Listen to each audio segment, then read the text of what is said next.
सेनहेवन जंगल में रात उतर चुकी थी। चांदनी दरख्तों के दरमियान नर्म रोशनी बखेर रही थी और जुगनू आसमान में सितारों की तरह चमक रहे थे। छोटा सा मैनू आहिस्ता आहिस्ता जंगल में चल रहा था। उसकी बड़ी चमकती आंखें हर चीज को हैरत से देख रही थीं।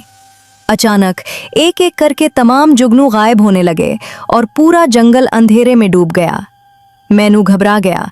उसने इधर उधर देखा मगर कहीं रोशनी नजर न आई। इसी वक्त एक बूढ़ा उल्लू दरख्त की शाख पर बैठा नजर आया। उल्लू ने नर्म आवाज में कहा कि जंगल के जुगनू पहाड़ी के करीब एक गार में फंस गए हैं और अगर उन्हें आजाद न किया गया तो जंगल हमेशा के लिए अंधेरा हो जाएगा। मैनू ने गहरी सांस ली, अपनी नन्ही छाती फैलाई और आहिस्ता से बोला, मैनू कर सकता है।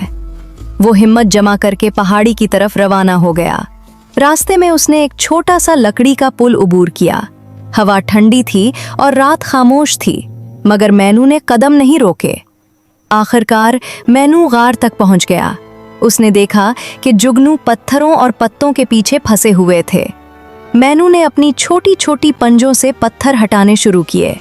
कुछ ही लम्हों बाद जुगनू आजाद हो गए और पूरा जंगल दोबारा रोशनी से जगमगा उठा। सेनहेवन जंगल फिर से जिंदा हो गया।